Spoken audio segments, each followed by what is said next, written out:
I'm wearing an apron, so you know things are about to get interesting. Do I look like a real baker now, Mom? I just need a set of safety glasses to complete this look. Oh yeah.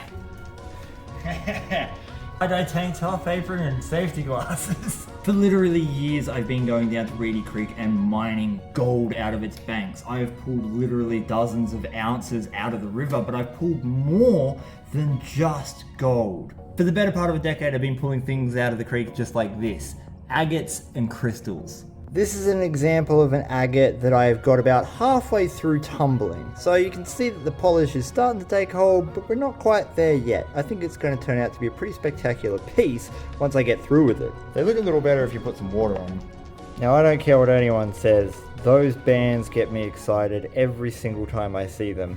And it's a highly unusual agate with the way that it's formed around these old crystal pockets. But I'm here today with this. A tile saw with a diamond blade on it. Yeah, it's a bit crude and rudimentary, hence why I have to wear an apron. But it's going to get the job done on something else. I found this rock a couple of weeks ago, and you can see here that we have some beautiful agate banding running through it. And it's situated around these really interesting crystal pockets. And so I'm going to cut this bad boy in half to see what that banding looks like on the inside. Eyes and ears, ladies and gentlemen.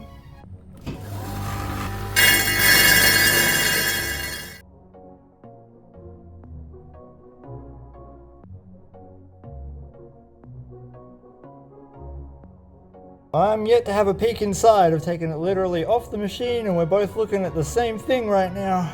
So this rock has been in development for a few million years, and we are going to be the first things that have consciousness and eyeballs to lay eyes upon what is inside. Hopefully it's good.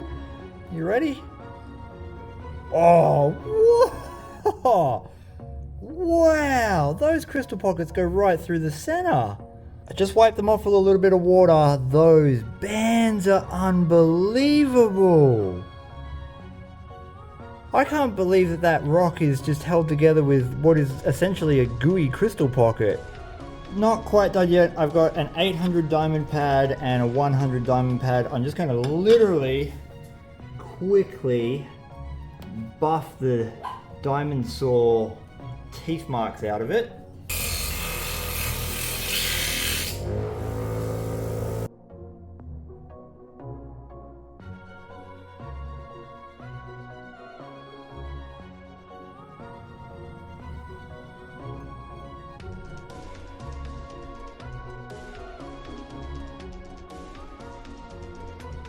This rock has been waiting a couple million years to have eyes laid upon it that could comprehend its beauty, so giving it a quick little buff was the way to go. It took me about 10 minutes. It's not perfect, there are still teeth marks in it, but we can clearly see now the structure inside, and it is, it's pretty good. Still some saw marks in it, but I did get a rough polish up to 800 grit on it. And so while most of it's been polished out, we're still going to dip it in some water.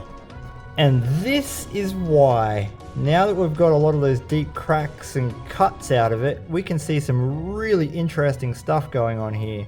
Look at this. These bands were obviously laid in at one point, and then some other geological disturbance happened and it shifted the whole pocket up and through. That solid stone, it reset, but it's been moved out of the way.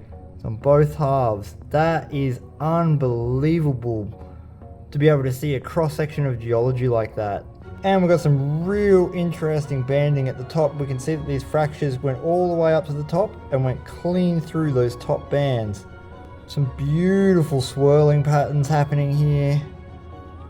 Spectacular rock. I'm going to whack this up on my website, The Old Moldy, if you want to buy it. It's waiting for you. I can send it out to you.